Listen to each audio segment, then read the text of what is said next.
Good afternoon, everyone. Welcome to the regular meeting, Business Housing and Zoning Committee for July 7, 2026. My name is Jamal Osman, and I'm the chair of this committee. I will call in order for this meeting. Before we begin, I want to remind all folks that these meetings are broadcast live to enable greater public participation.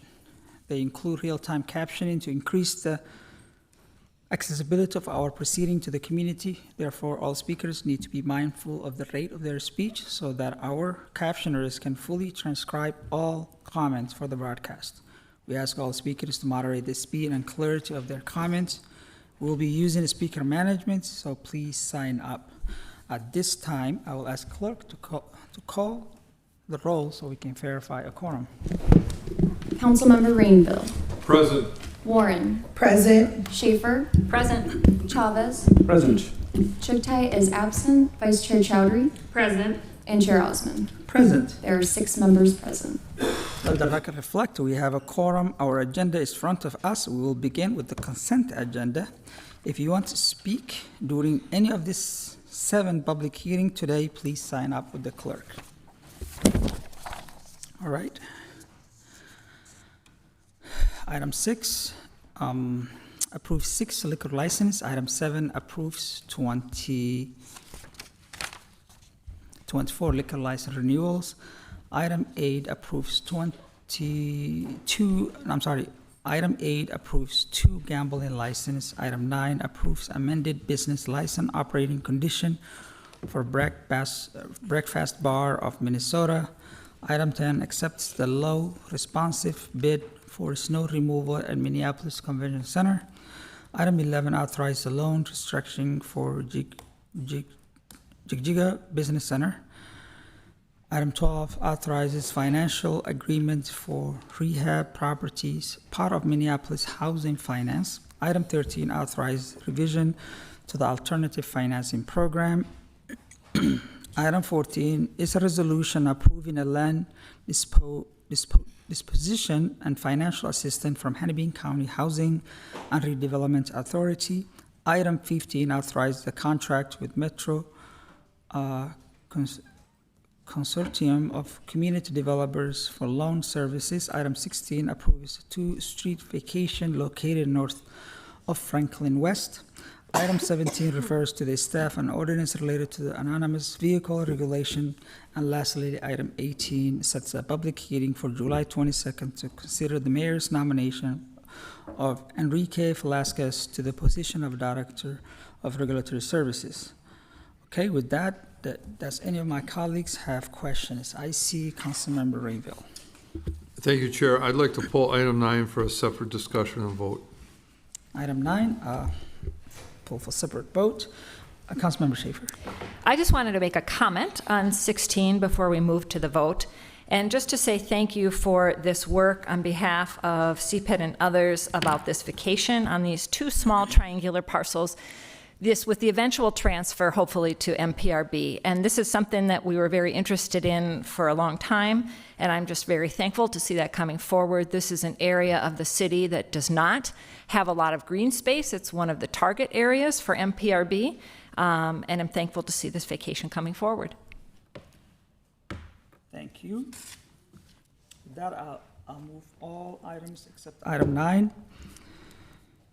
And refer item 17 to staff and set item 18 for public hearing on that motion. All those in favor say aye. Aye. And those approved say nay. The ayes have it and the motion carries. All right, for public hearing, for everyone in attendance and especially those who might participate in our hearings. Chair Osman. Yes. Councilmember Rainville pulled out an item for discussion, I believe. I appreciate your reminder. Councilmember Rainville, please go ahead with item 9. Thank you.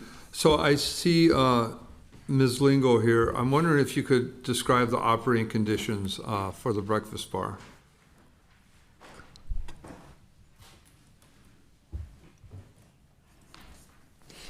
Through the chair, Councilmember Rainville, thank you. So the conditions that we have before us for the breakfast bar are related to the activity for the business as well as for the outdoor structure. So we have negotiated a takedown of that outdoor structure to occur no later than September 15th of this year. And then in that part of those negotiations, we have clearly laid out and agreed upon behavior and expectations for sound and use of that tent. Great. And that's what you mean by activity? So you said the conditions are regarding activity, so the activity inside the tent or the activity once the tent is gone? The activity inside of the tent, how the patio space is to be used for this time frame. From now till September? Correct. Great, thank you. Good job, I appreciate the work. We all know that there's been some issues there, so thank you. Councilmember Schaefer? Yeah, I'm just thankful for seeing this coming forward as well. This is something that we've heard a lot of complaints about, particularly from the atrium, public housing. There has been a written petition going around with many signatures and due to noise complaints very late at night and early in the morning. So thank you. Thank you. And also, I do want to comment that this is a business owned by African American business, and I really appreciate the staff for finding a way to have the business to continue, and especially the outdoor situation. And good luck to them. And with that, I will have Councilmember Chavez to speak on this. I'll let it go. All right, thank you so much. I will approve for item 9. All those in favor say aye. Aye. And those opposed say nay. The ayes have it and the motion carries. All right, public hearing for everyone in attendance and especially those who might participate in our hearing or comment period. Let me offer this notice. This hearing are being recorded and broadcasted. Both recording and broadcasted are classified as a public data under the Minnesota Government Data Practice Act. By attending and participating in this proceeding, your image and any testimony or information that you might provide will be also subject to disclosure under that law. That includes, but is not limited to, your attendance, your name, and other personal details you might provide, as well as any testimony or comments you provide, which includes any written submission you make, which are included in the record at this meeting. Our first public hearing is a license application for on-sale liquor with limited entertainment for Bill's Bait Shop located at Ward 12. I will ask Akbar Mohammed from the business license to give us presentation on this. Welcome. Thank you, Chair Osman and committee members.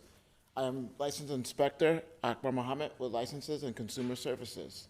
I'm presenting an application from Bill's Bait Shop, LLC, DBA Bill's Bait Shop, located at 3101 42nd Street East, Minneapolis, Minnesota, 55406 in Ward 12. The applicant is requesting an on-sale liquor, limited entertainment with Sunday sales license. If approved, they intend to be a full-service restaurant with a menu focused on fish, along with burgers and hot dogs with outdoor seating. Bill's Bait Shop will be a sit-down restaurant with 48 interior seats and 18 private patio seats. Their premises includes the ground level space at 3101 42nd Street East. They intend to provide limited entertainment, only ambient music playing in background inside only. On occasion, they may offer karaoke and trivia, but no exterior entertainment. Hours of operation: indoor, Sunday through Thursday, 11 a.m. to 11 p.m., Friday and Saturday, 11 a.m. to 12 a.m. Outdoor hours for their private patio, Sunday through Thursday, 11 a.m. to 10 p.m., and Friday and Saturday, 11 a.m. to 11 p.m. On June 15, 2026, 159 public hearing notices were sent to residents, property owners, posted on all residential buildings with 4 or more units within 600 feet of the premises. Notices were also sent to the Standish Erickson Neighborhood Association and Council Members Chowdhury. We have received 18 comments from the community, 18 in support of this application. However, their concerns are closing hours for their private patio. These hours are based off the feedback that was received in response from neighbors and are reflected in the requested closing times for the interior and exterior of the business. We brought these concerns to the applicant. The applicant has a history of running successful neighborhood restaurants with little issue. They fully intend to operate as a good neighbor. This is a new business to a new location. A review of any complaints, 311 calls, police calls, and any operating conditions found no significant issues concerning the business and the issuance of this license. The License and Consumer Services Division recommends approval of an on-sale liquor, limited entertainment with Sunday sales license. This includes my presentation. At this time, I will stand for comments or questions. Thank you. Thank you so much for that presentation. Now I'll proceed to open the public hearing and recognize Jamie Olson. Hi, welcome. Thank you, Akbar. Hello, council members. Thank you for having me. I am Jamie Olson, founder and CEO of Central Restaurant Group. Bill's Bait Shop is one of our newest projects, and near and dear to me, it's in honor of my grandpa, Bill, who grew up in northern Minnesota and loved fishing. So really, really excited about this. Really excited about the neighborhood. We've heard nothing but positive things and excitement, and we are very much a community-focused restaurant brand company. So yeah, we respect the community, and I'm here to answer any questions. Thank you so much. Are there anyone who would like to speak in this item? See none, I'll close the public hearing and recognize Vice Chair Chowdhury. Thank you, Chair Osman. Akbar, would you just mind saying what the hours are just one more time for us?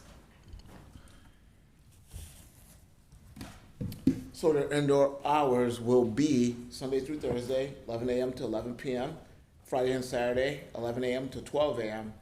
The outdoor private patio hours, Sunday through Thursday, 11 a.m. to 11 a.m. to 10 p.m., Friday and Saturday, 11 a.m. to 11 p.m. Thank you, Akbar. Sure. I just first want to start off by saying thank you so much for coming to City Hall, Jamie and Jerry. Really appreciate you both. I'm really excited to move this forward for approval. Bill's Bait Shop is going to be such a wonderful addition to this corner of the 12th Ward and the neighborhood. I have gotten so many emails, calls, texts, just excited for you to open, and I just really appreciate the other businesses you've ran in the Twin Cities area. And the neighborhood here has really shared that they would love to have like a place where they can walk and have a drink, have some burgers. I think that Northwood smoked fish is going to be very popular. And I just want to also thank Amy and Akbar for your work. Constituents have shared with me how accessible you've been, and really, I think everyone's going to appreciate this compromise on the hours. It's going to go a really long way. And I'm just super excited to bring this into this corner. This corner's been vacant for a couple of years now. Chicago Taste Authority used to be here. So having it be filled with a new neighbor is going to be wonderful. And I really recommend, you probably already have, connecting with the owner of Every Makeup. They always have a really cool crew of people coming through there that will just probably love Bill's Bait Shop. Great, wonderful. Thank you. With that motion, all those in favor say aye. Aye. And those opposed say nay. The ayes have it and the motion carries. Our next public hearing is a license application for permanent expansion premises and application for a street cafe license. Both are for Bryan Lake Bowl located at Ward 10. I'll have Manager Amy Lingo to talk about and give us a presentation on this. Thank you, Chair Osman and committee members. I am Amy Lingo, Manager for Licensing and Consumer Services. I'm presenting an application from Splitsville Incorporated LLC, doing business as Bryant Lake Bowl, which is located at 810 Lake Street West, Minneapolis, Minnesota, 55408, which is in the 10th Ward. The applicant is requesting a street cafe and a permanent expansion of license. If approved, they intend to expand their outdoor area to provide a street cafe for the outside dining to accompany their current operations of restaurant, bowling, and live theater. The outdoor expansion will add approximately 180 square feet for 16 outdoor seats within a designated and enclosed cafe area operating during the spring through the fall season in street cafes operate in parking spots. So it'll be in a parking spot. The hours of operation for the indoor, which are current, Monday through Thursday, 8 a.m. to 12 a.m., Friday through Sunday, 8 a.m. to 1 a.m. The outdoor hours on the proposed street cafe are Monday through Sunday, 9 a.m. to 11 p.m. On June 15th, 2026, 134 public hearing notices were sent to residents, property owners, and posted on all residential buildings with 4 or more units within 600 feet of the premises. Notices were also sent to the Lowry Hill East Neighborhood Association, the Lake Street Business Association, and Councilmember Aisha Chugtai. We have received 2 comments from the community, both of which were in support. We have received no comments in opposition. A review of any complaints, 311 calls, police calls, or any other operating conditions have found no significant issues concerning this business or the issuance of this license. Licenses and Consumer Services recommends approval of a street cafe and permanent expansion of premises. This concludes my presentation. At this time, I'll stand for any questions. Thank you so much for that presentation. I will proceed to open the public hearing and see if there's anyone who would like to speak on this item. Yes, sir. Welcome. Please state your name and yes, come over here. Yep. Hello, everyone. My name is Ryan O'Neill. Welcome. Go ahead. I'm a resident of the Whittier neighborhood. I'm a longtime patron of Bryant Lake Bowl, so I came here today to talk in favor of the proposal. It's a place that's been very near and dear to me. When people come in from out of town, I always try and get them to stop by. During the pandemic, I did everything I could to keep the place open. I bought gift t-shirts for my entire family in North Carolina. So there's Bryant Lake Bowl advertising out of state. I volunteer a lot there doing small things. I call the bingo. We're doing bingo tonight at 8 p.m. So it's a place that I've been patronizing for quite some time, over 15 years. And I think this would be a great opportunity for the business in the neighborhood. And I just wanted to encourage the council to approve this proposal. All right. Thank you so much for your testimony. Is there anyone else? See, none. I'll close the public hearing and recognize Vice Chair Chowdhury. Thank you, Chair Osman. I'll move this item for approval and then also just highlight to those who are watching. Bryant Lake Bowl was very prominently featured on Love is Blind Minneapolis. One of the most iconic breakup scenes of the season occurred at Bryant Lake Bowl. So excited to expand the premises. Hopefully there will be more people getting together than breaking up, but that's not up to us here. All right, wonderful. With that motion, all those in favor say aye. Aye. And those opposed say nay. The ayes have it and the motion carries. All right, our next public hearing is a license application for wine and strong beer with no live entertainment at Antojitos, located at Ward 4. I will have Sarah Grace from Business License to give us details about this. Welcome. Thank you, Chair Osman and committee members. I am License Inspector Sarah Grays, that's S-A-R-A-G-R-A-Y-S, for spelling purposes.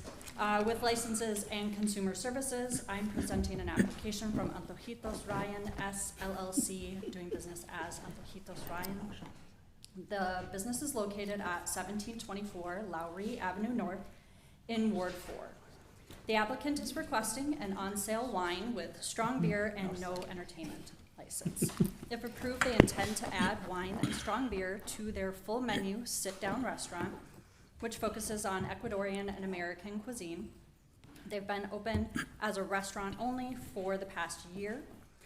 There will be no entertainment other than TVs or radio. The restaurant is in a standalone building and has capacity for 60 seats inside. There is no outdoor seating.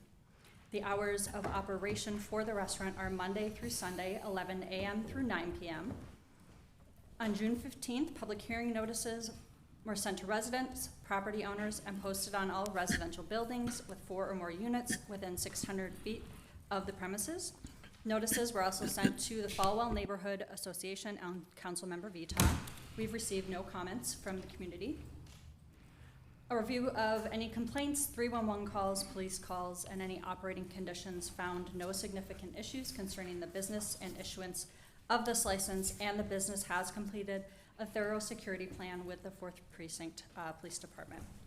The Licenses and Consumer Services Division recommends approval of an on-sale wine and strong beer with no entertainment license. This concludes my presentation. At this time, I will stand for any questions or comments. Thank you.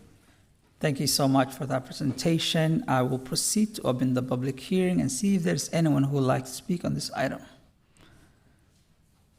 Right, seeing none, I'll close the public hearing. I recognize Councilmember Warren.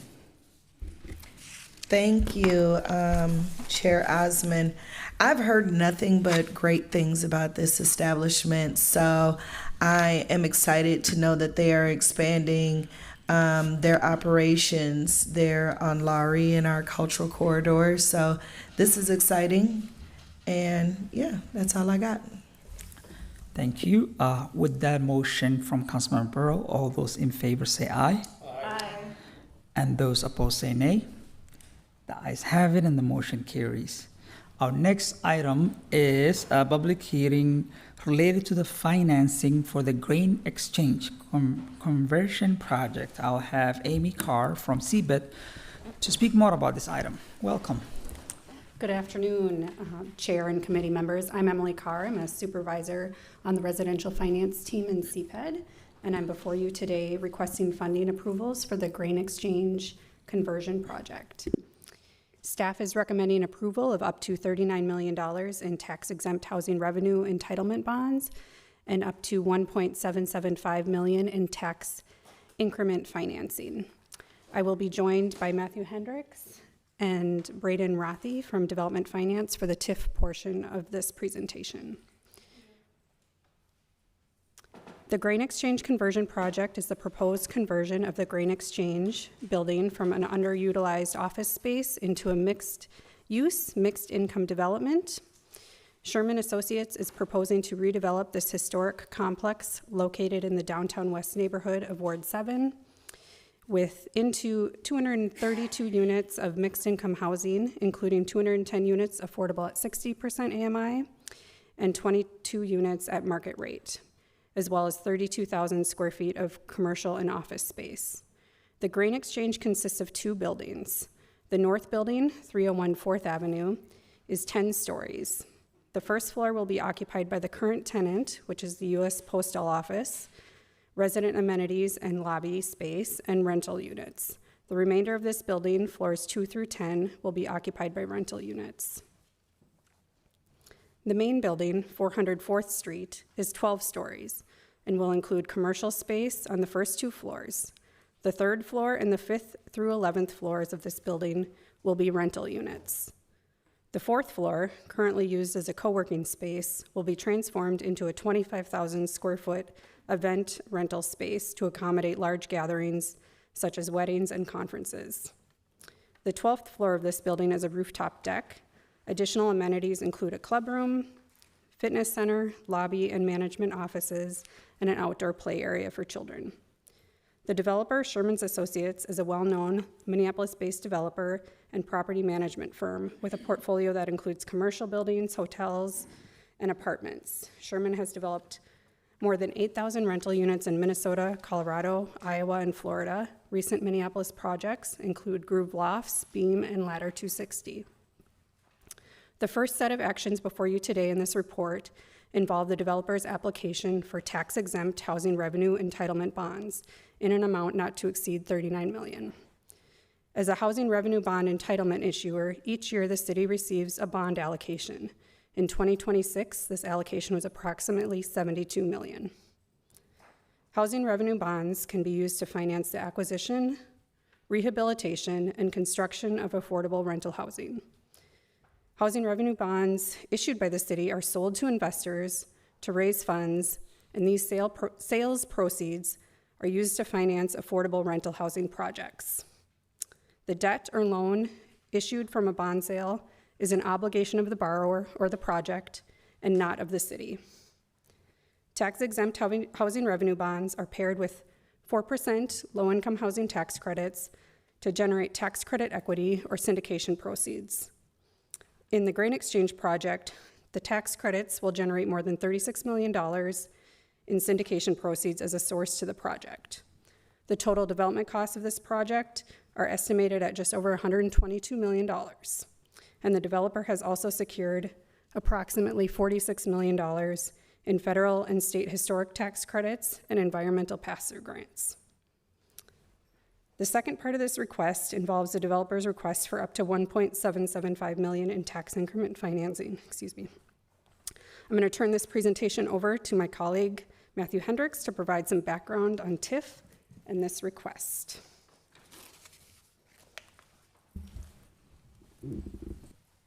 Thanks, Emily. Chair Osman, committee members, my name is Matthew Hendricks, and I'm a manager in the city's Development Finance Division. Tax increment financing, or TIF, is a financing tool available to all cities and counties in Minnesota and governed by state statute.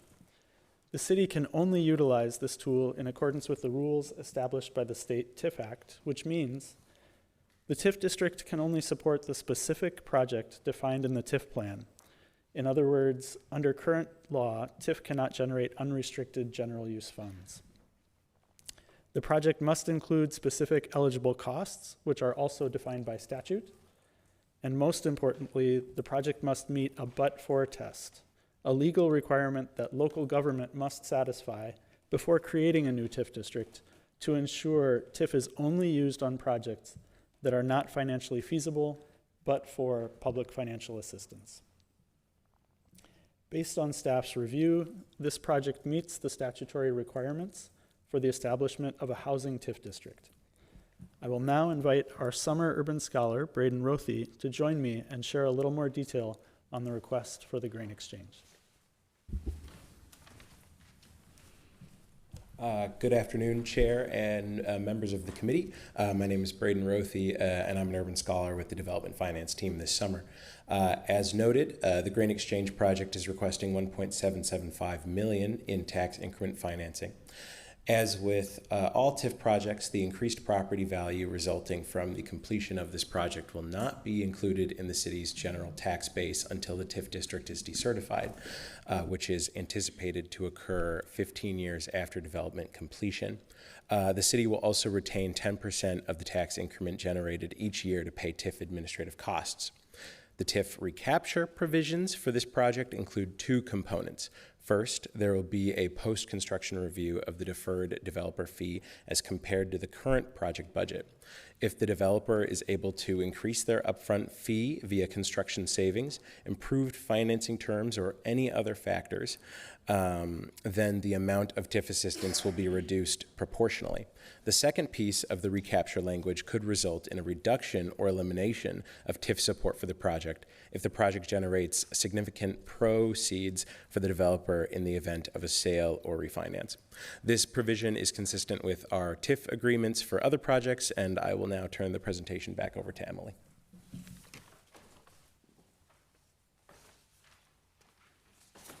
Thank you, Braden. This concludes our presentation today. Staff recommends proceeding with these requests and today's approvals.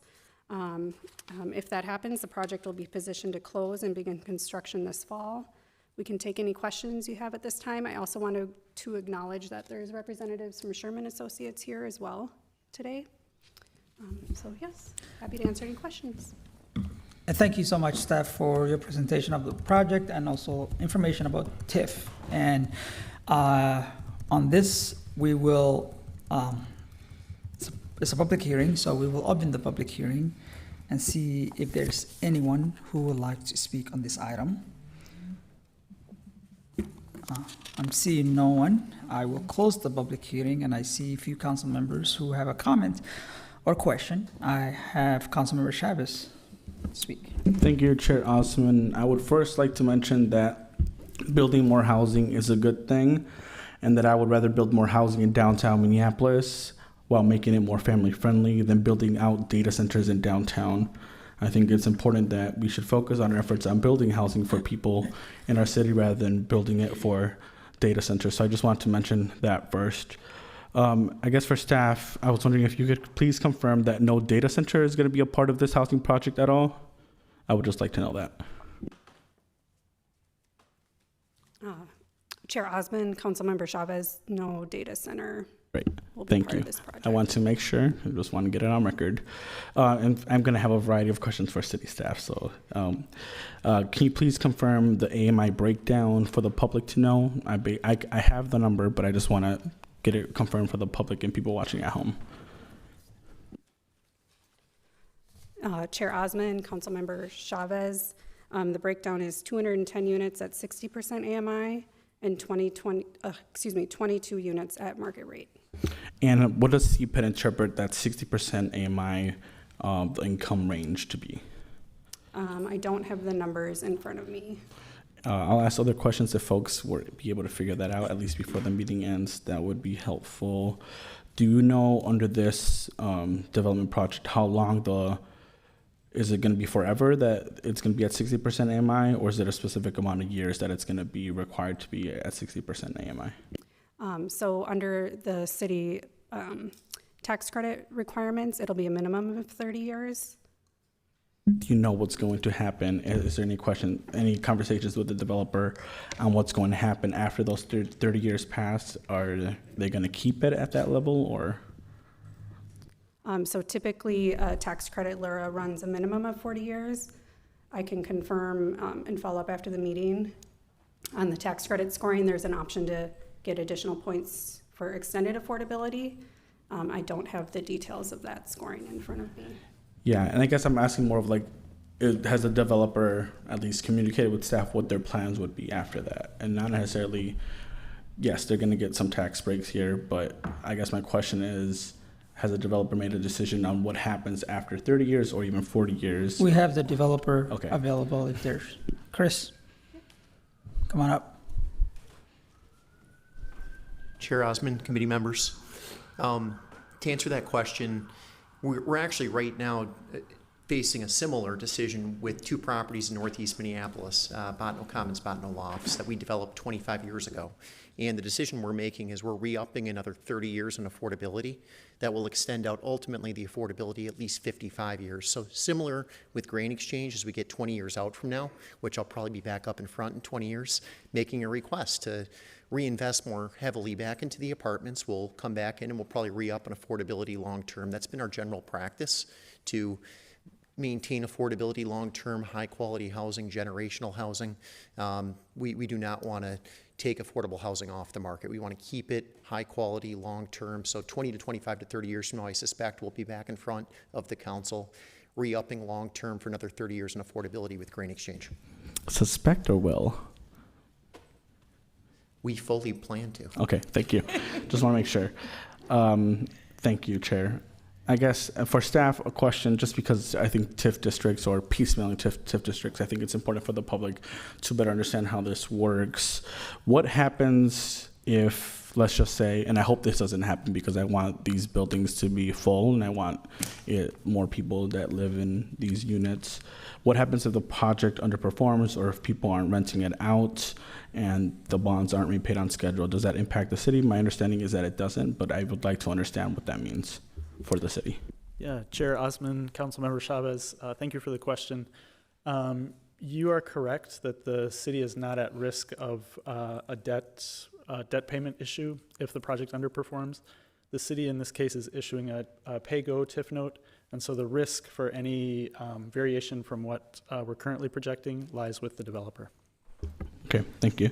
And then the last few questions that I have here is that given that this is really focused in downtown and higher income areas in our city, I guess a question for CPED that I have is, what is CPED doing to bring more proactive investments into our cultural corridors with this kind of TIF district or piecemeal TIF districts into our city?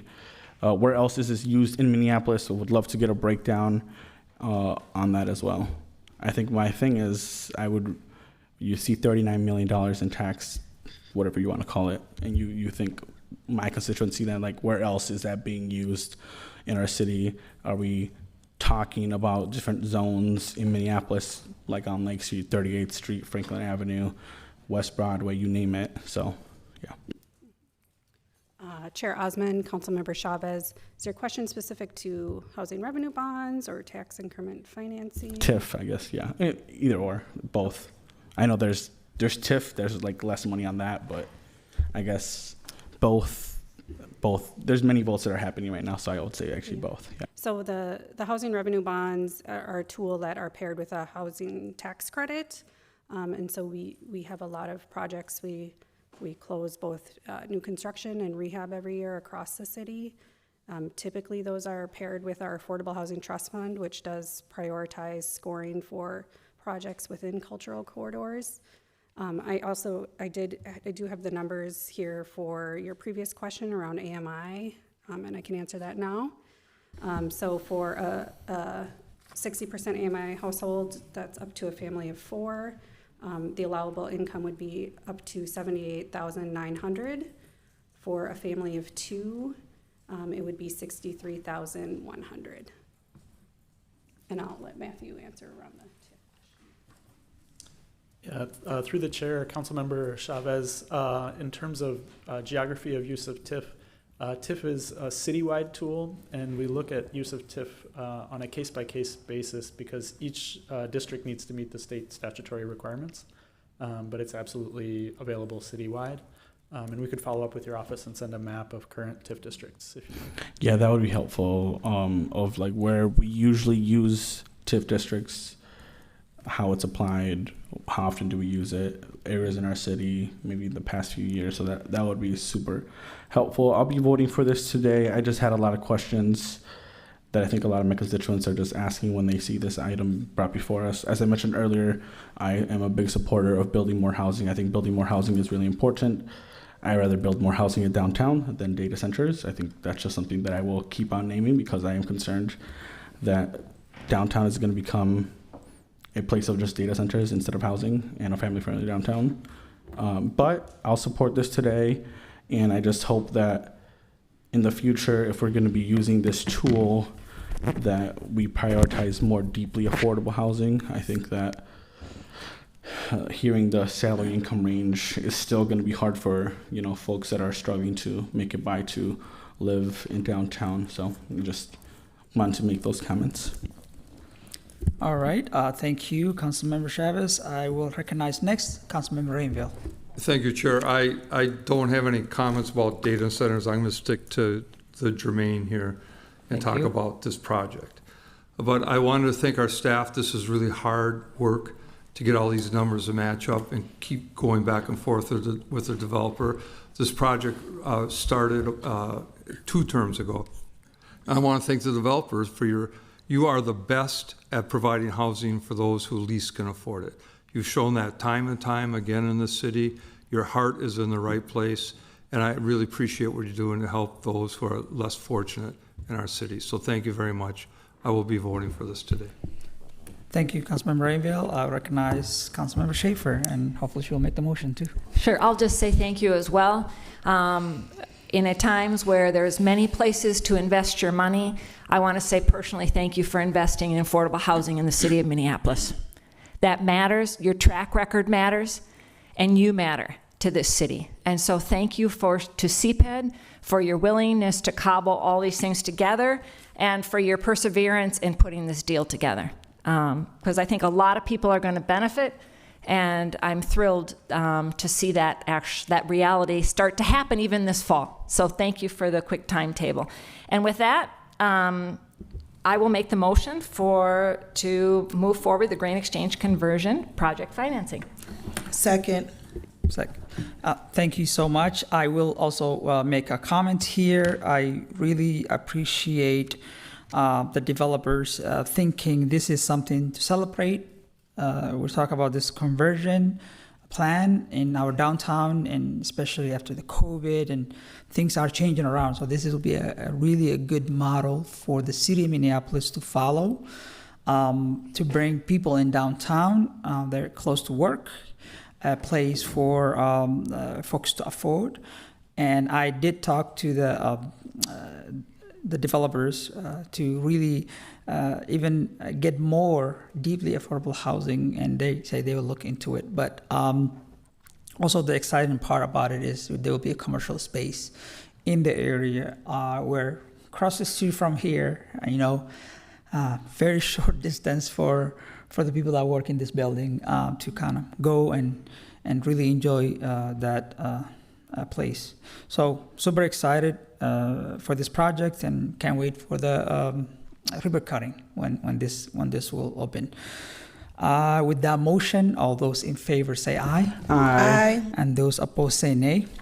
The ayes have it and the motion carries. Thank you so much. All right, next item, it's a quasi-judicial hearing. Before we begin, if the applicant is here to testify, you will be granted 5 minutes to address this committee. All other testifiers will be given 2 minutes to address. With that, this item is a variance appeal submitted by the property at 4710 Humboldt Avenue North. I will invite Miles Campbell from Seabed to give us more information about this item. Welcome, sir. Thank you, Chair Osman, board members, or committee members, excuse me. So this item, 4710 Humboldt Avenue North, as mentioned, is an appeal of a decision by the Zoning Board of Adjustment back in May when that meeting was held. So the variance in this case was regarding a trash enclosure to the rear of an existing 8-unit apartment building at 4710 Humboldt Avenue North. You can see on the screen here that existing lot, it's a bit of a funky shape being located on Humboldt Avenue and Shingle Creek Parkway. The parking and the trash enclosure, as it were, are both located to the rear of the building off of the alley itself. So you can see here, these are existing conditions on the site from earlier this spring, and trying to give a bit of a view of that entire parking area. So again, currently there are 8 spaces available for those 8 residents in the building. There are a couple of other kind of impediments in providing screening for that dumpster. So again, the dumpster is located on the far kind of north end of the parking area. It is bracketed by some mature trees as well as utility poles on both sides of that parking area, which potentially would need to be modified in conjunction with Xcel Energy if the applicant needed more space to enclose that dumpster itself. Again, they could certainly enclose it by moving it into one of those garage or parking spaces and thereby lose that parking area. Ideally, they would like to keep a 1-to-1 ratio for their parking and their residents. You can see that it already is beginning to kind of encroach into that 8th space. One other thing that staff does really want to highlight in terms of context, and we'll talk a bit more about the findings that need to be met for a variance. One thing that we always look at is, are there unique circumstances to the property that cause the need for a variance or cause the need for kind of a discretion from the code itself? So in this case, again, located at the corner of Humboldt and Shingle Creek Parkway, Humboldt itself has parking restrictions all along it, north and south, and then there is a bus stop directly in front of this building. So basically anything there with a red line would be no street parking allowed. There is at least 1 space on kind of the same block as the apartment building itself. And then on the opposite side of the street, there is parking available. One thing that the applicant noted in their materials to the Board of Adjustment is just to the southwest, and you can see in this image, there's a number of industrial uses that have a lot of truck traffic that go and take this turn between the 2 streets. You can see from that aerial imagery from the county that those trucks do take a very wide turn. There have been a couple of accidents on that street related to trucks hitting parked vehicles in the past. So there was concern from the applicant's perspective of moving those residents onto street parking. Usually not something we talk a lot about with variances. Usually there is a alternative option, but here there definitely is a burden here on the property in terms of parking available. When this went to Board of Adjustment, the staff, again, felt that it did meet that unique circumstances finding for a variance. However, variances require all 3 findings of the practical difficulties exam to be met in order to be approved. And at the time, staff did not feel that this met kind of the intent of the code. Again, we require that dumpsters be screened for apartment buildings, one from a visual blight to kind of prevent that view from public streets or other residential uses, but also it serves a practical effect in terms of being a barrier from a non-resident from dumping their trash in that area, which seemed to have been an issue in the past with this site. Similarly, again, the kind of essential character, the injury or detriment to surrounding property owners We noted at Board of Adjustment that this had 5 complaints since, I believe, 2002, specifically related to garbage overflowing in the alley. So clearly there was a burden being felt by adjacent property owners.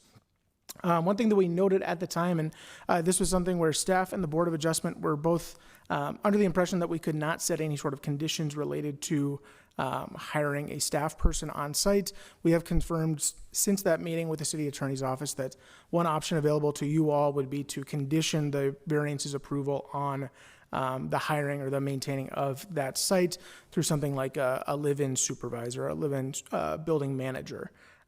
It's not probably staff's first choice in terms of managing compliance long-term, right? There's not a lot of ways for us to ensure that requirement is being met 10, 15 years in the future. This variance would run with the land. But it does seem to get at those secondary points, right, in terms of the intent of the ordinance being to manage that potential blight and nuisance from the trash, and then the injury or detriment to other property owners. So with all that, I am happy to stand for questions. We also do have Wayne Carlson, the property owner here, available to speak on this topic. Okay. Thank you so much, Steph. I appreciate your presentation. We will proceed to open the public hearing and give the applicant a chance to speak for 5 minutes.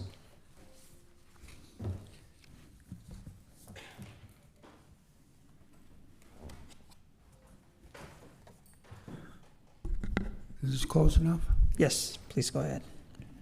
I want to thank you for listening to me today.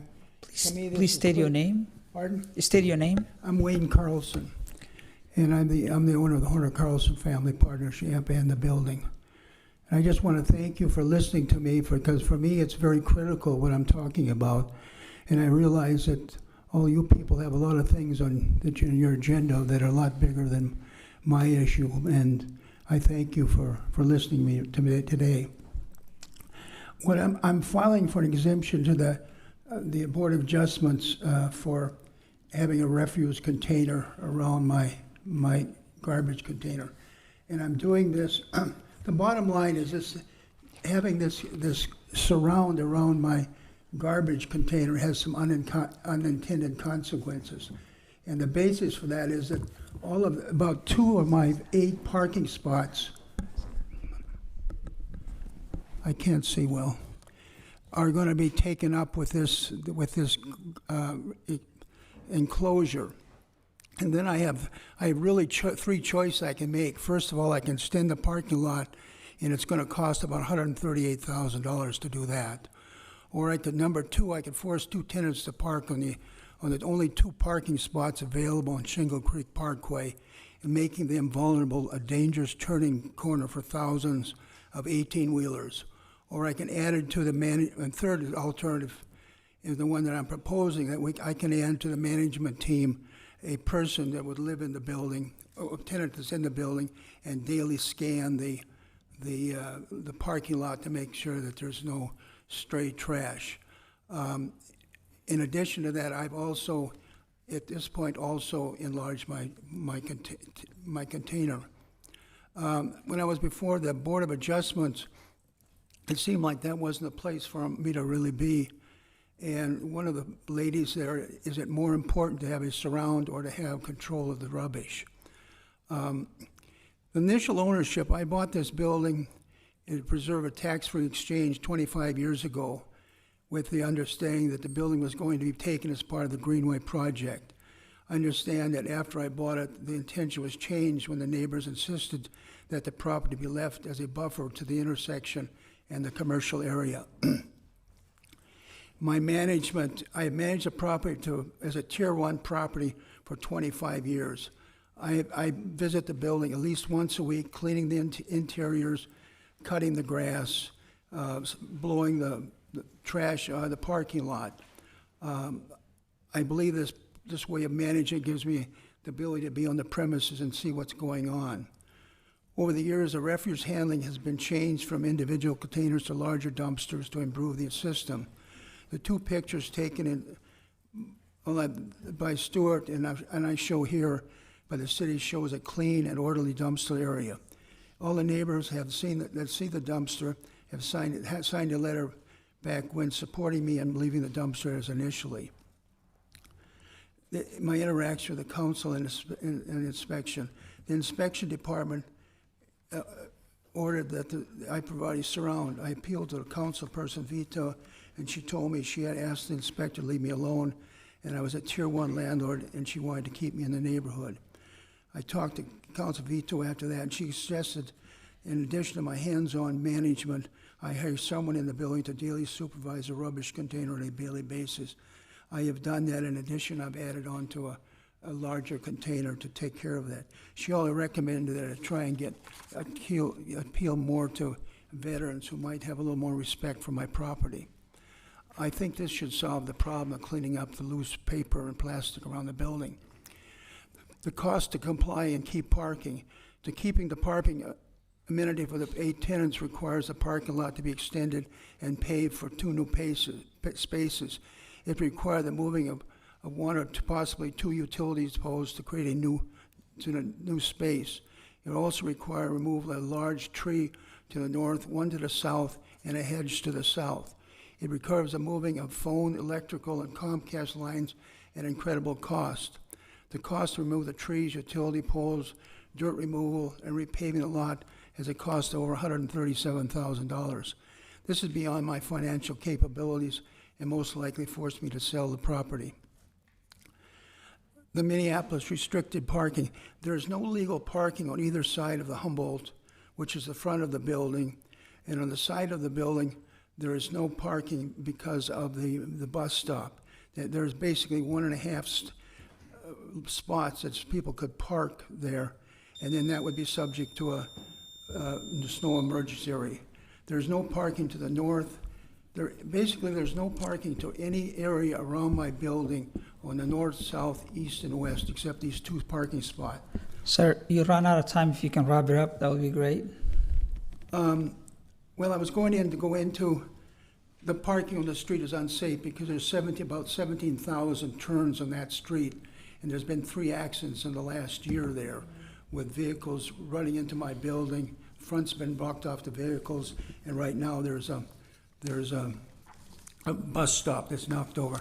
So what I'm suggesting, and I hope that you can concur with this, is that you'll allow me to keep the way it is and let me go ahead with getting someone in the building to help with the cleaning and take care of that aspect.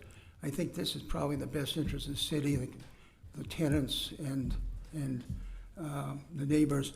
And I have all the things I've discussed here are in addendums here and exhibits so that you know that what I'm saying has a basis. Thank you. So thank you for your time. If you have any... And I have another question. I just got a bill here for this project for $13,303.65. I have no idea what that's all From about. the city, we'll have staff to talk to you Okay. after that meeting. If you have any documents you'd like to submit in writing, you can give it to the clerk. We can have that in record. All right, are there anyone who would like to speak on this item? Seeing none, I will close the public hearing and recognize Vice Chair Chowdhury. Thank you so much, Chair Osman. And thank you, Mr. Carlson, for coming down to City Hall and writing your appeal. So, colleagues, just like taking a look at the staff report on this, I think like this situation is, I would say, a little highly unusual. I think for me, it's very hard to consider the granting of a variance when the code is straightforward. However, the unique circumstances of the situation, I think the applicant really clearly laid out. It's just a very tenuous corner for on-street parking. Even if you did on-street parking, it would go off in the wintertime, and there have been several accidents. And then also, I think, Mr. Carlson, in your addendum, you did a good job of laying out the financial hardship, and that's something that staff concurred with. And I know that Councilmember Vita has been talking to you and trying to figure out a solution. which commend you for reaching out to your council member and trying to figure out what works. My one ask to consider along with hiring a supervisor is making a plan for if the dumpster overflows, right? Where would it go even if you had an on-site person to come and pick it up? I think that's really getting to the heart of kind of the issue that residents have complained about. But the motion that I'm going to make is really based off of what the city attorney's office has said is allowable, which is moving forward with the variance with the condition that Mr. Carlson hires an on-site supervisor to clean on a regular basis. And so I guess one question that maybe I could ask the applicant, if that's all right with you, sir, if you want to come up, Mr. Carlson.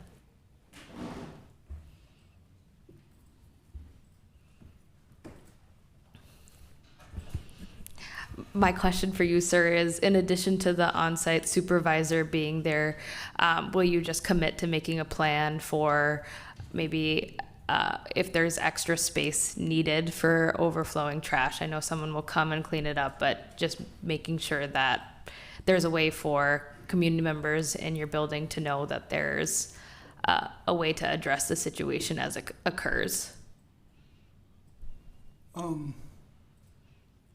I guess what I can say is this generally happens when someone is moved out.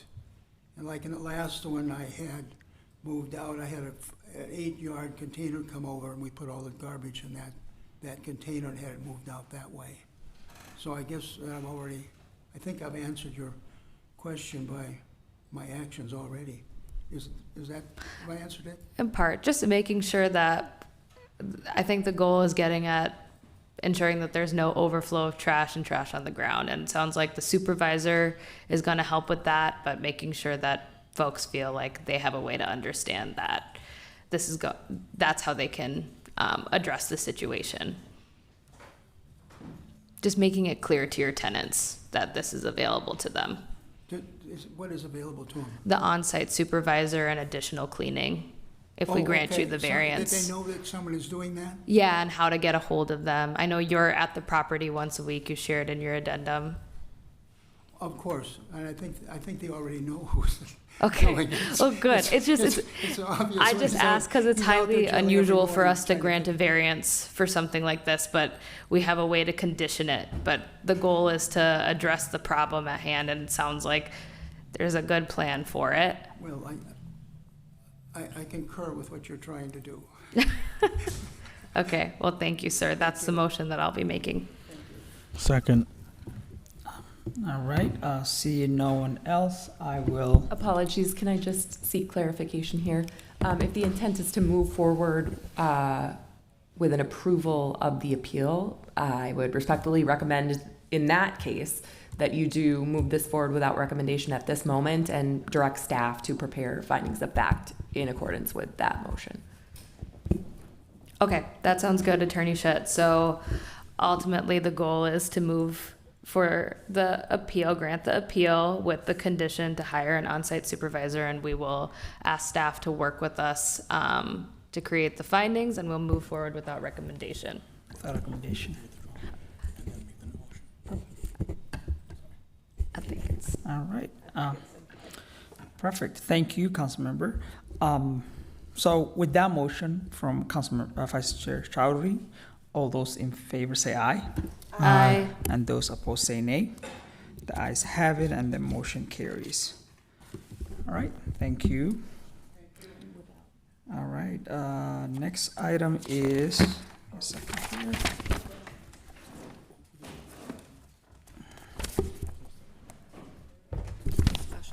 Is it discussion? Okay, there we go. Thank you. Next item is a discussion. We have a discussion item related to the historical designation of Lakeshore Arms Apartments located at 3026 Lake Street. I welcome Rob from CBED to give us that presentation. Welcome.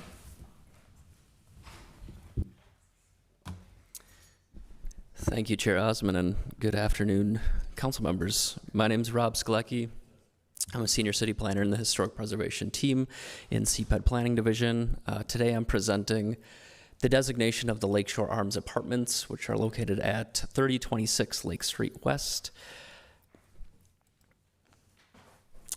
On August 12th, 2025, the Heritage Preservation Commission voted to approve the nomination for the property at 3026 Lake Street West as a landmark. They established interim protection at that time and directed the planning director to prepare or cause to be prepared a designation study. That nomination application was submitted by Minneapolis HPC Commissioner Amy Thomas. Following that, CPED staff compiled a designation study of the property that was completed in April of 2026. Staff sent the study to the State Historic Preservation Office for review and comment. The study concluded that the property is eligible for landmark designation under local criterion 4 for architecture. At their June 6, 2026 meeting, the HPC voted to recommend approval for the designation. The subject property is a 2-story brick veneer apartment building with a basement half-story. The apartment was built with 17 units and a basement level garage. The building is clad in light brown or tan brick and has a flat roof with parapets that include select locations with shaped roof sections to add ornament. The property was designed by the architects Bard and Vanderbilt, and it was built by and for owner Morris Track, a local builder and developer. The building received building permit approval in October of 1930, and newspaper records began announcing the building opening by March 1931. The construction of Lakeshore Arms Apartments is tied to the growth of multifamily housing options that appeared around Uptown and the Cedar Isles Dean area in the 1920s and 1930s. The urban setting and connection to the lakes attracted Minneapolis residents in the early 20th century with the promise of urban life mixed with water recreation amenities. Mediterranean design influences were especially common in the area, and Spanish eclectic style buildings became popular. The property was designed using the Spanish eclectic architectural style and retains a significant degree of original architectural features. Those include, but are not limited to, a shaped main doorway that includes a heavy wood door, light colored brick cladding, wrought iron grills and sconce lights, cast cement ornamentation, including floral patterns, a shield motif, and quatrefoil concrete relief, a cast cement balcony with prominent cast cement balustrade, shaped openings, spiraled columns, varied roof shapes as ornament applied to the parapet roof, clay tile caps and clay roof tiles, multi-light wood double hung sash windows and multi-light French doors at various openings, and patios and balconies throughout the building. Properties built in the Spanish eclectic architectural style used traditional Spanish design trends, incorporating balconies and plazas and courtyards and patios to create an apparent association between the building and the natural environment, and this is evident in the Lakeshore Arms Apartments. Chapter 599 of the Minneapolis Code of Ordinances requires that the designation be submitted to the Minnesota State Historic Preservation Office for review and comment. This was done, and the Minnesota State Historic Preservation Office concurred with the designation study findings and recommended in a letter dated May 19th, 2026, that the property appeared to be an excellent candidate for local designation under that criterion 4 for architecture. In order for the HPC and Council to approve a landmark designation, the following 2 findings must be made. 1, that the property or collection of properties meets at least 1 local criterion to be designated as a landmark or historic district, and 2, that the property or collection of properties retains sufficient historic integrity to be designated as a landmark or historic district. Staff and the HPC concur that the Lakeshore Arms Apartments meets local designation criterion 4 as a property that embodies distinctive characteristics of the Spanish eclectic architectural style and meets finding 1, and that Lakeshore Arms Apartments retains all 7 aspects of historic integrity, including location, setting, design, materials, workmanship, feeling, and association to meet finding 2. Staff has been in contact with the property owner about the designation study and designation process. The owner has stated opposition to the designation for many reasons, and those written comments are included for council members to consider. I believe the owner is here today and may want to speak if possible. Staff will also note that the owner has, as I mentioned, been clear about the opposition to the designation, but staff has received over 15 public comments that support the historic designation of the property. With that, I'm available as staff to answer any questions. Thank you. Thank you so much, staff. I appreciate your presentation. This is a discussion at the same time. It's the decision we have to make. So it's not a public hearing. I'm open to giving an opportunity to for the owner to speak. But before that, I will recognize Councilmember Schaefer. Can I speak after the owner speaks? If he wants to speak. I don't know if the owner's here or welcome. Would you like to speak? Yes, I would. Yep, we'll give you 2 minutes to speak, if that's okay. Come on.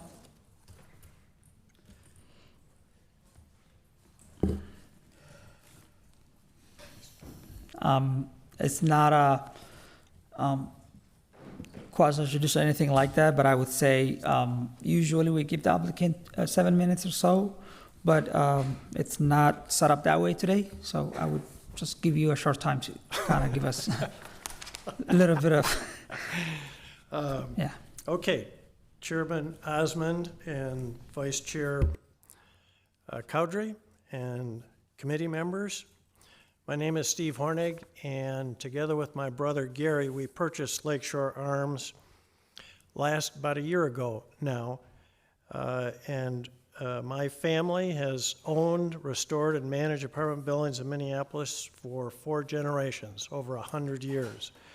We believe in historic preservation, that it is an important public policy, and nothing I say today should be interpreted otherwise. I want to begin and make it very clear that I accept the HPC's conclusion that Lakeshore Arms possesses sufficient architectural significance to qualify for designation. The issue is that over 17 buildings that were also designed by C.J. Bard are also beautiful buildings in South Minneapolis that are equal to my building. The designation study never cited that for one reason or another, my building was more special than any of the other buildings. You'll see pictures of them in the slides that I've prepared. Maybe if we could roll up just a couple more on this. No? Can't do that? Can I do that? Let's see here. Okay. So here is a collection of all of the Bard buildings in South Minneapolis. They're absolutely gorgeous. There's nothing that my building has over any of these others. And so the crucial question is, why was my building chosen?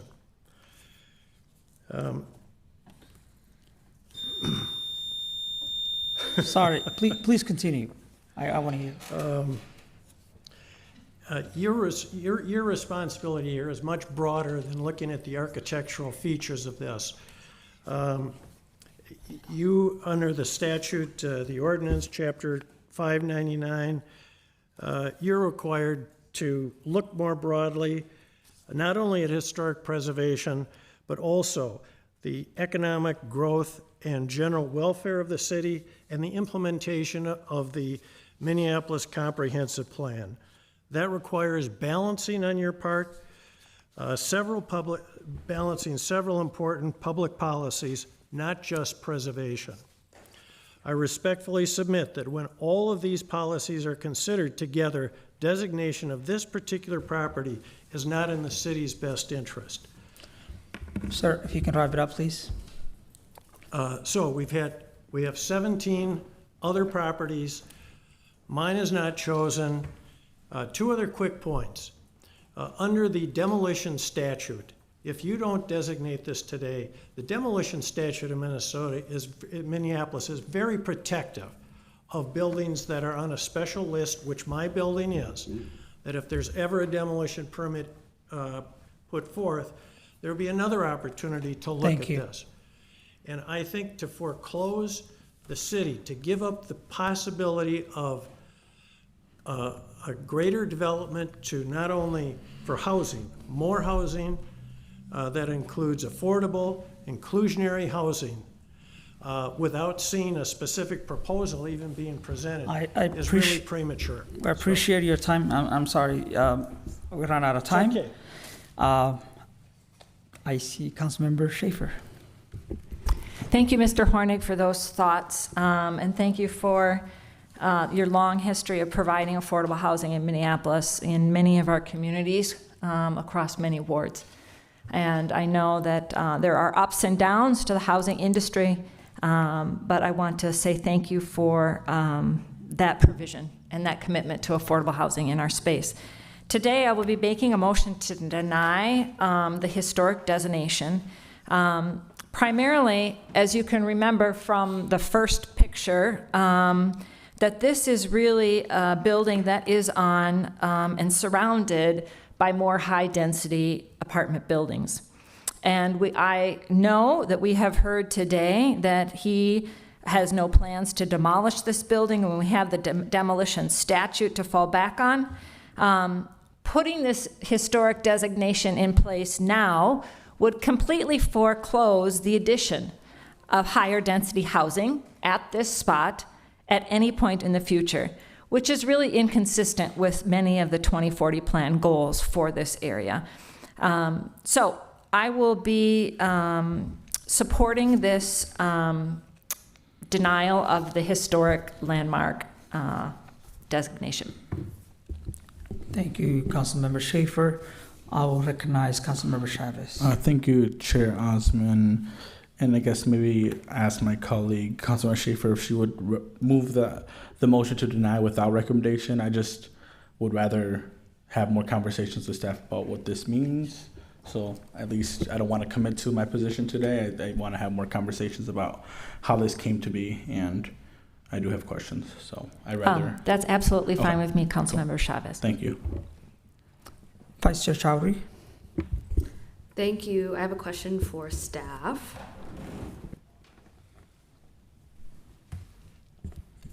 Thanks, Rob. I just wanted to know, I think the property owner brought up a good point of the many other properties that are designed by the same architects. How was these properties selected? And is there a plan in the future to look at the other properties? Yeah, thank you, Chair Osman and Councilmember Chowdhury. So within the designation study that staff wrote, a lot of the buildings that were identified and actually shown by the property owner were identified through that study. So initially we were looking to see if the property met our local criterion 6, which would be tied to a master industry professional like an architect. So that's part of the reason why we looked at these other buildings designed by this architect. We ultimately didn't recommend designation under that criteria specifically because the firm of Bard and Vanderbilt was distinct, and that is the firm that designed this building. Whereas Carl Bard, when he practiced independently earlier, was making designs similar to those that were shown. So to the other point, when staff is looking at properties that embody distinctive characteristics of an architectural style under a criterion 4 to be considered for landmark status, we do look at other properties and consider if they retain historic integrity. So do they still communicate their historic significance? And when looking at Lakeshore Arms, we were able to deduce that there's a lot that is still there to be able to communicate that it is an example of this architectural style. That's not to say that if a building comes in the future that is also this style, if that can't be considered if this one is designated. So with that, staff were able to look through in the study and determine that this property did meet that criterion 4 to be considered for landmark status. Thank you, that's helpful. And then one final question for me, just to clarify, because I know we're moving this forward without recommendation. I think I definitely need some more time to have conversations ahead of full council.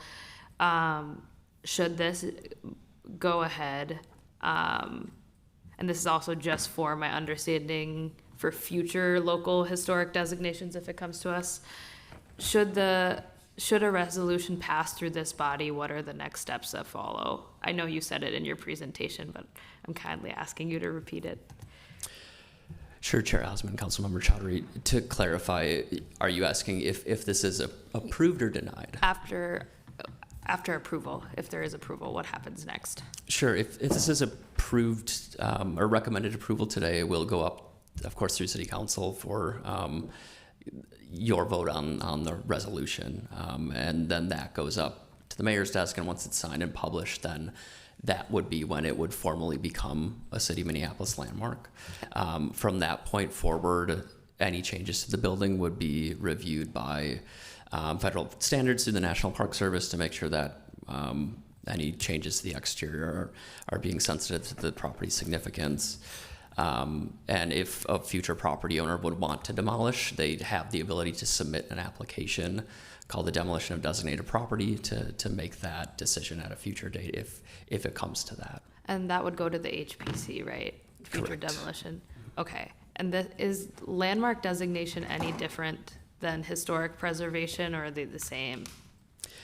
So it would be the same. I think landmark designation at the local level is different from National Register listing. So I don't know if that, I think there's sometimes some confusion between those two, but this is, of course, local landmark designation that we're considering Okay. today. And then if denied, what happens? So if the designation is denied, and the property owner brought up a point, it could be brought forward in the future. If that's the case, there'd have to be a 3-year waiting period for someone to consider it, nominating it again in the future.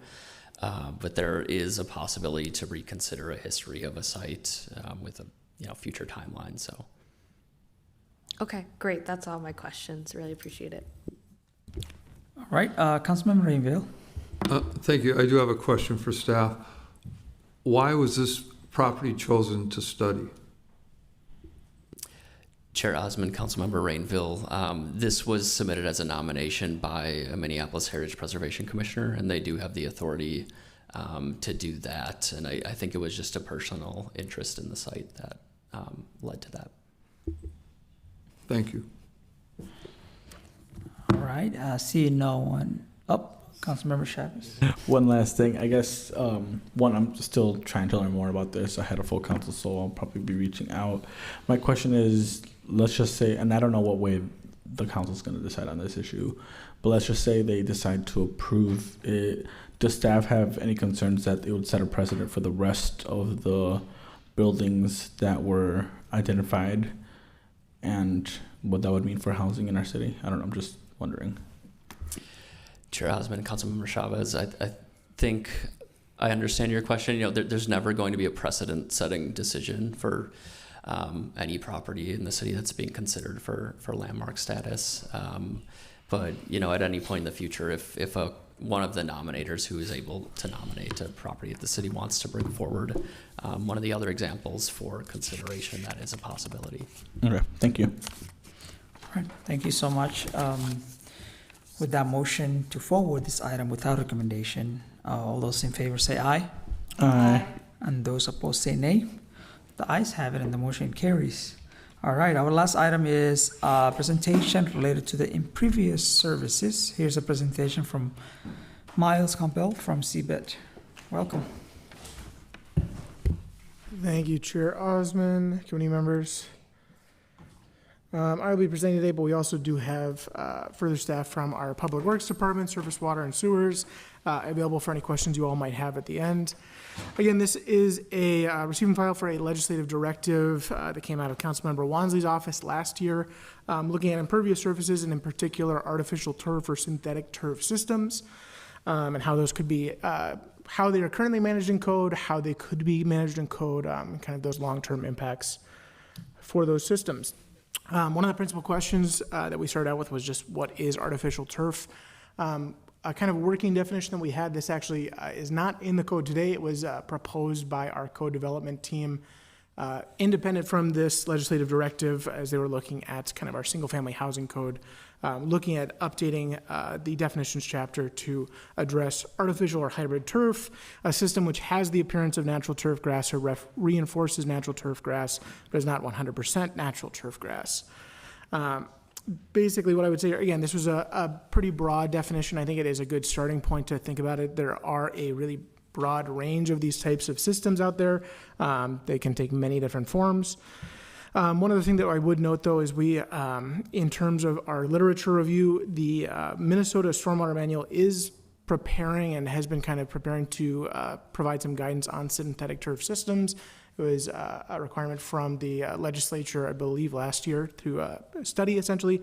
That might also really inform what we end up if we adopt a definition of artificial or synthetic turf, looking at kind of the state level, what they're proposing.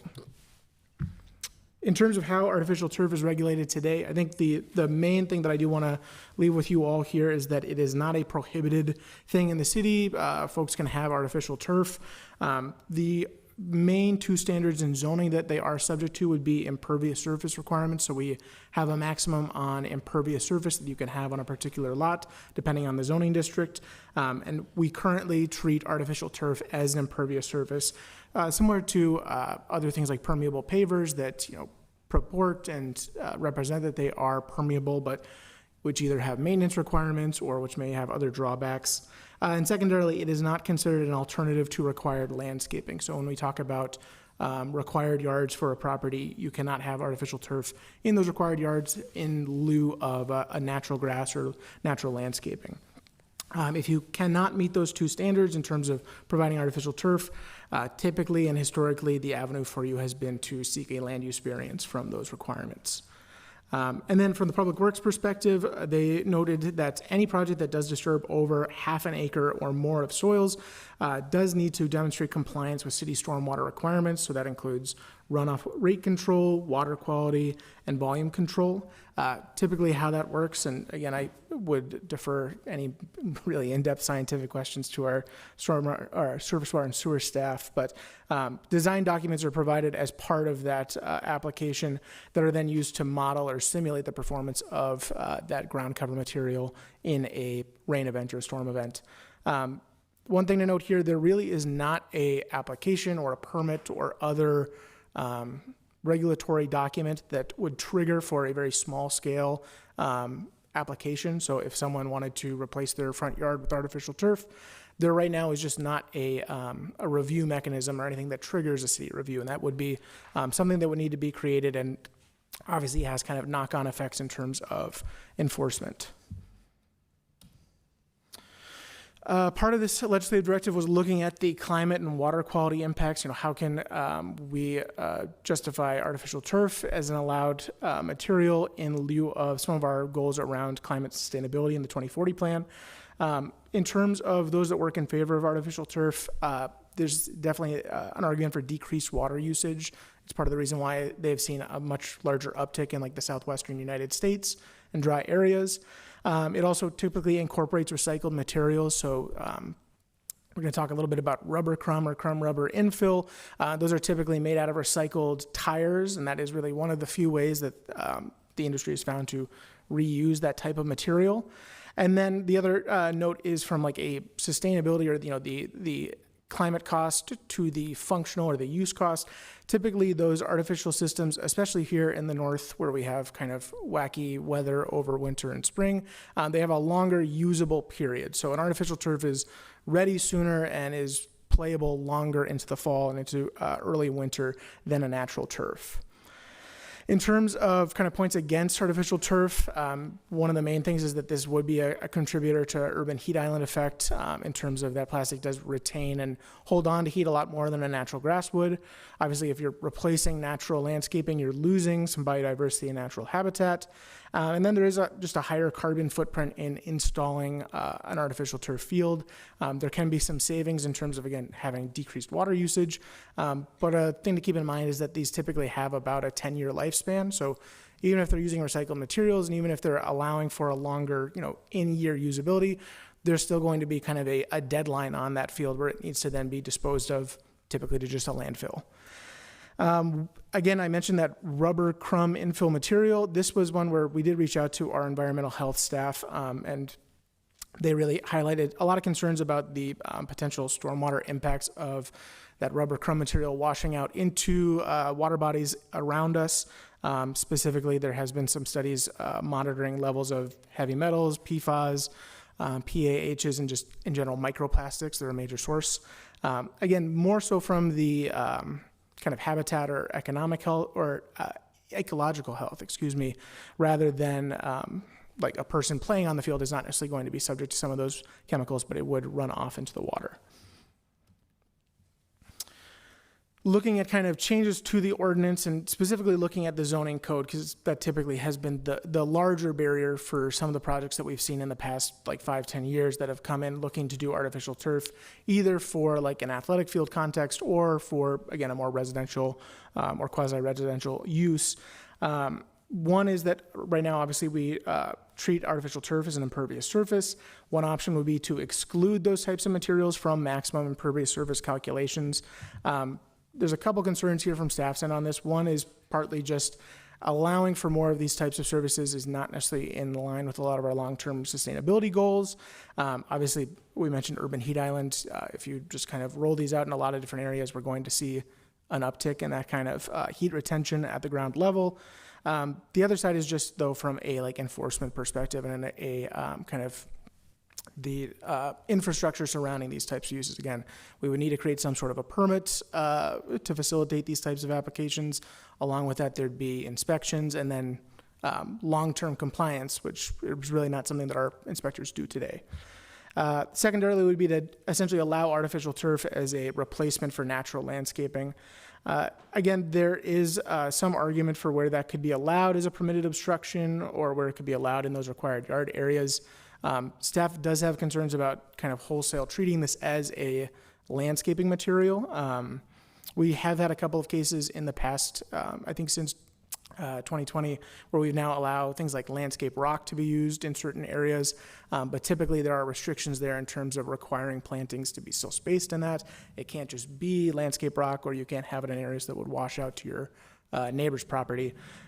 So there's certainly, essentially looking at artificial turf would probably also require looking at some of those other non-natural or non-landscaping materials. Again, I talked a little bit about kind of there is not a regulatory arm right now for this.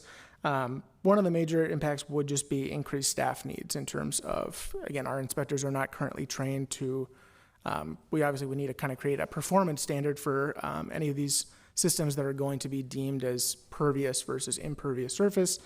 And then kind of how do you maintain that compliance long term? So one of the issues we have right now with things like permeable pavers, we typically don't count those as pervious surface, even though if you maintain them correctly and install them correctly, they can function well. The bigger issue is that maintenance, right? How do we know that 5 years, 10 years down the line, that property owner is still having that function at the highest level? In terms of how other cities are looking at this, and as I mentioned, you probably have heard a lot more about artificial turf from like a Arizona or a California or a kind of drier climate area, and that is because there is that kind of decreased water need. When we looked at some of our peer cities in terms of size, but also in terms of being kind of more northern in the United States, there wasn't as much robust language in those cities in terms of zoning or policy. Most tended to treat it similar to how we kind of do today in terms of being impervious surface. A very recent example, though, that staff would highlight is the city of Denver, in following the state of Colorado's recent legislative language, is adopting definitions for functional landscape area versus non-functional landscape area. That is looking at both artificial turf and natural turf from a perspective of limiting just kind of grass or green space as a ground cover, and instead kind of putting the focus on we are going to allow artificial turf where it's being used for an athletic field or a functional purpose. That could be something that the city looks at if, again, there is an appetite to take up the question of artificial turf. But again, I would say from staff's perspective, in looking at the zoning code, there probably is some ability to, again, add a definition, daylight a little bit of these, the existing provisions, but there are larger concerns with kind of opening Pandora's box and allowing these across the city. Again, I'm happy to stand for any questions you all may have. This is our project team, as well as I mentioned, we did work with the health department a little bit, and major shout out to them for providing some guidance on the materials. And yeah, we are happy to answer any questions. Colleagues, is there any questions on this presentation? Councilmember Warren. I don't like plastic grass. Thank you. I mean, I was just going to make a comment myself. I think there's definitely something worth looking into in terms of the types of artificial turf even allowed as a functional use that we should look at as a city. In 2024, the EU put a ban on crumb rubber infill turf due to concerns around microplastics, PFAS, heavy metals as laid out by staff. And there's other alternatives that are available that are organic, like cork sand or parts of the outer husk of a coconut. And then in the Planning Commission, there has been a few different types of artificial turf that's come before us. But I think this is definitely an interesting starting point for this conversation that I do feel like will come back to us eventually, because artificial turf has had that type of way of coming back to BIZ or the Planning Commission. Members, is there any other questions on this presentation? Yeah, just I remember debating this while University of Minnesota housing area. Do we have a city policy or ordinance that really clears out what's appropriate and what's not? Yep. Yeah, just wanted to know, do we have a city ordinance policy that really says, where to apply and who can have artificial turf? Sure, Chair Osman. I think generally we do, right? So artificial turf is permitted as similarly to how we would do other types of hardscaping. So it's allowed within the confines of that. So as long as it's outside of the required yard and it doesn't exceed the impervious coverage, but you can't cover your entire property with it. And so I think from staff's perspective, our research really supported the current policy, with maybe the exception around where it could be applied in more practical settings like athletic fields or playgrounds. In those kinds of environments, it might make sense to be a little bit more permissive. But I think staff's recommendation at this point is that we would hold with our current regulations. Okay, thank you so much. That's it. Just wanted to make that point. I think the last item that came through was whole discussion about this and the uniqueness of technology and how things are changing now, and places that they can apply could be a conversation. So it's kind of nice to be clear of what's allowed and what's not allowed, and also at the same time think about it if there might be an opportunity to update our policies based on the technologies that are coming forward each day. That's it. Yeah, Councilmember Warren. Thank you.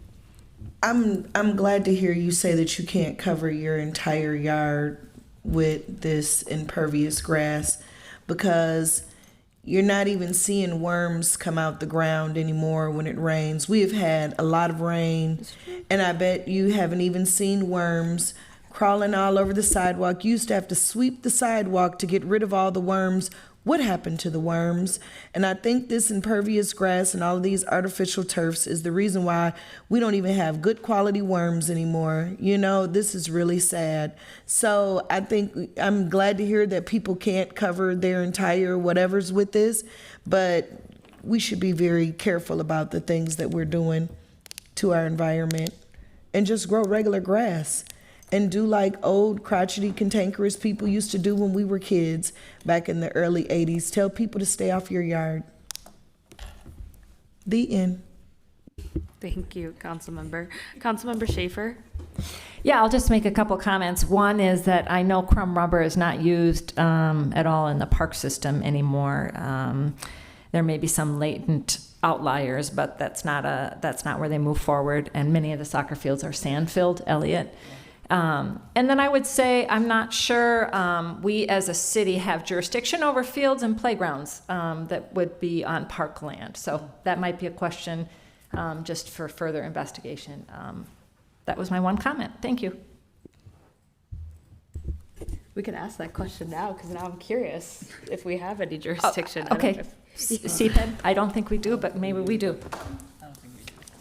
Through the chair, Councilor Schaefer, so the city does have zoning authority over the parks, which would include the impervious coverage and the materials. Okay, thank you. Okay, that's very useful.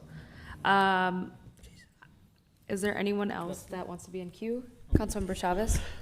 I'll be quick. Thank you all so much. Whatever we need to do to make sure that we're not using these materials as often as some folks do, that's what I would like to do, because it really does have a detrimental impact on people's health. So I at least, and the worms that Councilmember Warren mentioned.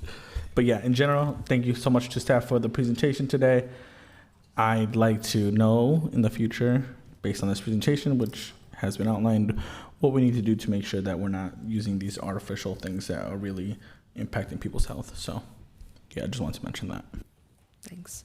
Yeah, I'll just close off by saying, unless anyone else gets in queue, I think if we have pervious pavers that are considered impervious, I think that should be the same thing for artificial turf grass, because it's really about maintenance, and our enforcement capacity is very limited, and doing enforcement on turf grass that isn't well maintained, I don't think is a valuable use of city resources, but definitely much to think about.